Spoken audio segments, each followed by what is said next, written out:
Hello there, Trevor here from Double Bill Movies. Wow, another big screen review for you. Just had time to do a few, so I did a few. Right, well I took these pictures quite a while ago because this came out quite a while ago, but I've just not really had the time to sit and do this review, so I'm doing it now. Anyway, it is for Friday the 13th Part 2 on 4K. Now, I'm obviously hoping for a proper box set to come out. I know what a logistical nightmare the Shark Factory box set was, so it's going to be pretty hard, but you never know. The fact they managed that, they might actually be able to release a box set, especially if they start working their way through all of them and doing 4Ks. Of course, we've already had the 2009 remake on 4K, so yeah, so to part 2. To me, you know, different film stock, different looking film, and obviously it's the first time we see Jason properly. He's kind of one of the main characters in it this time, and he's got his sackcloth, hasn't he? So a lot of people prefer that. That's their favourite Jason, and I can see why. It's pretty cool. He's been looking after himself for many years. He's grown up, and you know, he's ashamed of his face. He doesn't want to scare people with his face, so he covers it up. But obviously starts off with the final girl from the original one, still with us, and not for much longer though, huh? Thankfully, it doesn't just rehash the original. Yes, it's a camp by the lake, at Camp Crystal Lake, but it's further round, so it's a different camp completely. Yeah, Jason still doesn't want them there, so no reversible art or anything, because it is just a generic Paramount release. But you do get yeah, your 4K and a Blu-ray.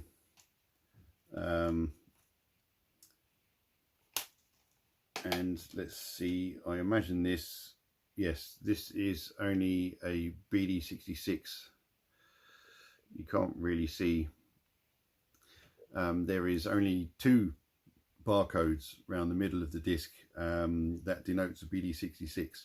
Now, I wish Paramount would use BD100s because the images would look even better on these 4Ks. But it doesn't look bad. Again, I said different film stock, different lighting and all that kind of stuff, so it's going to look different. Maybe it's not quite as dark, but anyway, let's take a look at these images and you can see what it looks like.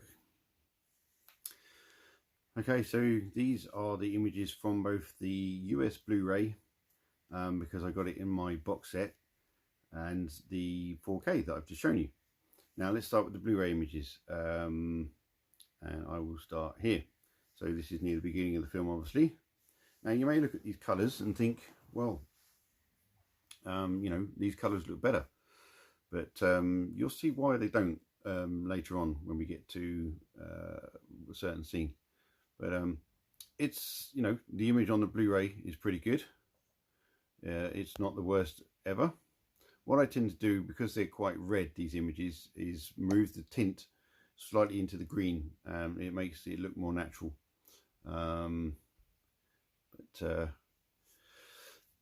Here is our rather freaky looking neighborhood watchman, kind of telling people that they shouldn't do what they do and all this, that and the other, and basically warning them, to be honest. But he's a very creepy guy, but great character, I have to say. So yes, this is the joke that gets played on them. They come to the phone booths and the truck gets towed away, and you're sort of thinking, wow, what the hell's going on here? This is a bit weird, a bit of a Hicktown kind of thing. But a very nice sunny shot, and you know, picture does look nice, the colours look great. Let's move, come on. There we go, some of the people in training to be sort of camp stewards, whatever they are. and just showing you a bit of the color, different color palette and all that kind of stuff. The local sheriff, and you know, doesn't necessarily believe what's going on, sort of thing. But yep, I just kind of pick random shots throughout the film, things that I think look good and help display what. So again, this is the Blu-ray we're looking at. We're not looking at the 4K yet. This is Jason's home, where we find out where Jason's been living all this time, and looking after himself and everything. But again, the colours are nice. But so one of the death scenes. Now, the reason I wanted to take this shot, there was a specific reason. Now, clearly he's got makeup on, but it blends in really well, and so it blends in much better on a bigger screen. Unlike if you saw my Friday the 13th review, where I show the difference between the makeup on Kevin Bacon's neck before he gets stabbed and everything. On the Blu-ray it looked horrendous because you could see it really obviously, but on the 4K, the way they'd done the contrast and darkened the image down to the dark levels it was intended at, then the makeup is much more hidden, yeah, you know, they've done a much better job on this. Obviously second film, so they got better at what they're doing. Now this is the scene I want you to remember. Now if I zoom in, it's, you know, it's a bit of a mess, not just because you've got blood all over his face, but there's not much detail there at all, is there? The blood just doesn't look really natural or anything. It kind of just looks exactly the same, excuse me, colour as his top and all that kind of stuff. So that's not the best looking. And then here we go. Funny enough, chainsaw, but different film. There's one-eyed Jason in his sackcloth. Quite grainy, but not massively grainy. Bit of a contradiction in terms there, but never mind. And then of course the last shot, the one of his mother, and yeah, pretty grim. Look at the candles and sort of how bright, and the contrast of the image. So now if I go back to the 4K, let's start here, and hopefully you can already see a lot more natural colors, a lot better contrast in the image, and just overall a better look. I can zoom in again like I did before. Oops. Again, much more color contrast, and in this case a brighter image.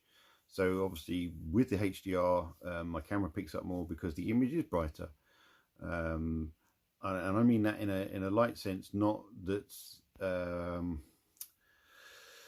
when you change the brightness on your TV, it can wash everything out if it's too bright, and it can crush everything if it's too dark. But there's a lot more light going to the screen and bouncing back to my camera because of the HDR.